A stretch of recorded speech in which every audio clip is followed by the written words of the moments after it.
2 tahun ini masih 2 tahun aja hampir selesai. Tapi alhamdulillah banyak sekali support dari teman-teman semua ya. Total hampir 40 miliar kalau nggak salah untuk membangun masjid itu.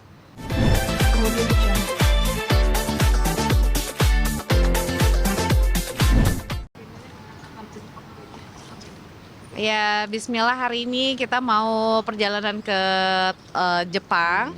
Ini salah satu agenda kita di mana udah ditunggu-tunggu banget dari tahun lalu. Nggak berasa sih ya. Tahun lalu itu kita datang ke Jepang untuk apa namanya iniin tanahnya gitu ya. Waktu itu kita apa istilahnya tuh batu pertama gitu. Tahun lalu persis di bulan Januari juga dan alhamdulillah nggak terasa di Januari 2026 ternyata kita mau ada peresmian lagi masjidnya. Jadi udah Jadi 2 tahun selesai. jatuhnya ya. Kan akhir 2004 2004 kan. 2004. 2023 malah Mi.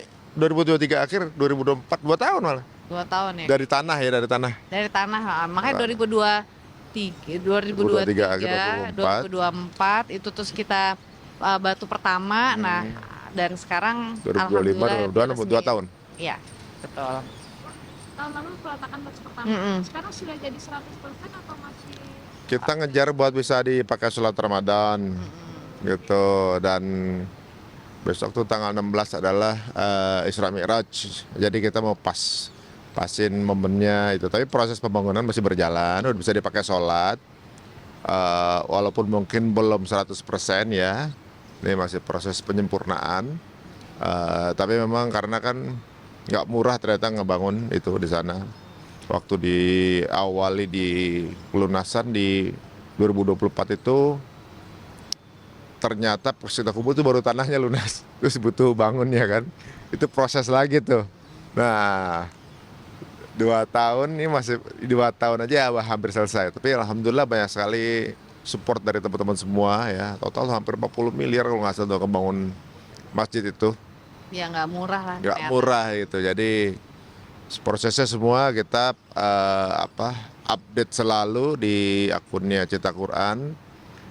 Terus kemudian reportnya segala macam. Nah, alhamdulillah beberapa donatur juga ikutan untuk hadir. Ide awalnya seperti apa sampai akhirnya berbangun gitu? Iya, ide awalnya sih dari ini ya, apa namanya, diaspora. Arif ya? Orang-orang yang kerja di sana, orang-orang Indonesia yang kerja di sana, terus mereka punya inisiasi ya, bahwa kita tuh juga pengen deh gitu, punya Islamic Center, tempat mereka bisa belajar, karena kan mereka udah punya generasi selanjutnya gitu ya, udah punya anak-anak di sana. Jadi mereka sadar banget bahwa mereka aja sebagai orang tuanya tuh agak susah untuk nyari tempat ibadah gitu kan. Sampai kita waktu itu pernah ditunjukin ya video mereka, mereka tuh sholatnya entah di taman, entah nanti Iya, di bawah tempat umum. tangga atau tempat umum gitu. Pokoknya di mana-mana gitu. Teras-teras gitu ya. Teras-teras, karena memang tidak ada tempat masjid seperti kita di Indonesia kan. Alhamdulillah ya, kalau kita macet dikit ya kita bisa belok dulu sebentar ke masjid gitu ngelipir. Nah kalau saya tuh nggak ada sama sekali, sedikit lah gitu.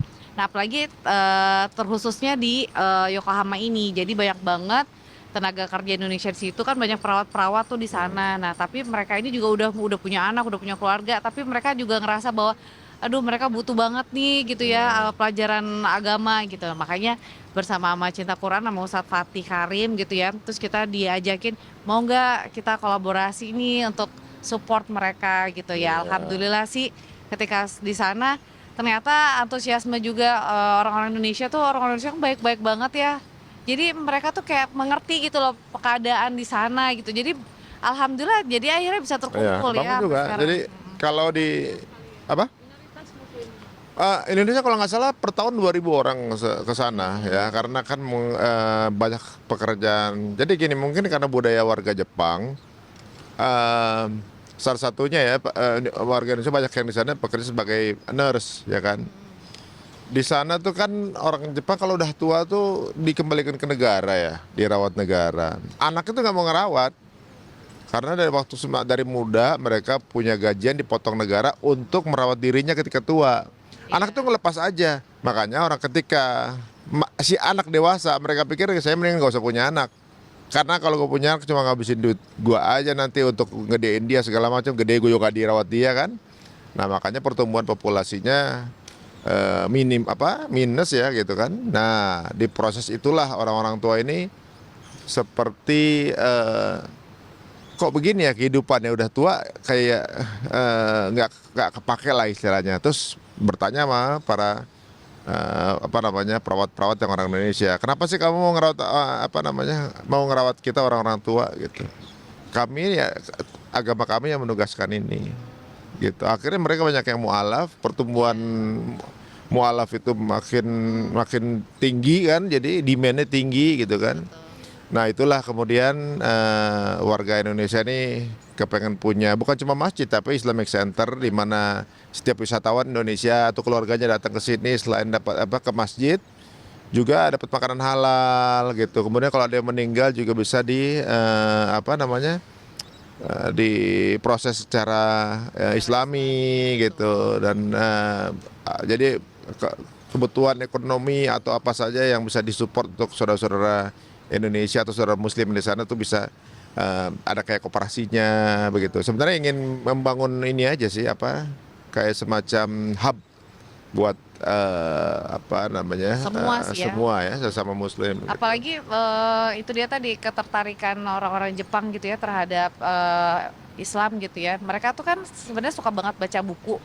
Nah jadi sampai kita tuh juga ada Ustadz Sugimoto. Sensei ya, Sugimoto, yang dia translatein gitu. Sebenarnya bukan istilahnya mau translatein gimana, karena orang Jepang tuh suka baca, tapi kan kalau misalnya langsung literally Arab, mereka kan susah untuk ngebacanya. Jadi ketika mereka baca, terus mereka tuh kok ada ketertarikan, sampai cerita ya waktu itu yang mualaf itu yang di sana, mereka sampai 2-3 kali baca lagi Al-Quran. Mualaf gara-gara baca Quran kan terjemahan dong padahal ya. Dan dia tuh kayak ngerasa terisi gitu loh hatinya mereka. Jadi itulah dia langsung kayak ada ketertarikan magnet sendiri katanya. Jadi ya Ustadz Sugimoto juga menarik ya kisahnya. Beliau kan satu-satunya Ustadz di Jepang. Satu-satunya Ustadz 24 jam di Jepang ya. Istrinya orang Indonesia. Iya, betul. Nah, kemudian ketika dia masuk Islam, orang tuanya bilang agama teroris gitu, dan dia nggak terima sebagai anaknya gitu. Terus dia datangin ke rumahnya, diusir-usir, tetap tinggal di situ karena udah tua kan.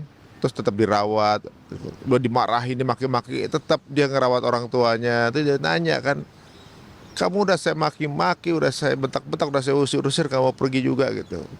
Ya, kamu nggak sebel digituin? Sebenarnya sebel sih, tapi ngapain kamu ngerawat aku? Gitu. Tugas utama saya adalah memastikan Bapak Ibu sehat gitu. Ini ya Siapa yang ngajarin nih agama saya? Ajarin ke saya. Akhirnya lulu terus akhirnya masuk juga. Jadi banyak yang malah tuh orang-orang sepuh ya. Tapi ya mungkin itu prosesnya kali. Mereka aja di sana bersemangat untuk mengembangkan Islam. Kenapa kita nggak semangat ya? Ya itu dia. Makanya Masya Allah banget, kita juga diajakin sama Ustadz Fatih ya. Jadi Ustadz Fatih tuh ininya visi misi kedepannya tuh aduh Masya Allah banget. Ini selesai Jepang, dia udah berangkat lagi ke Kanada gitu kan. Ada lagi mau ke sana. Jadi kemudian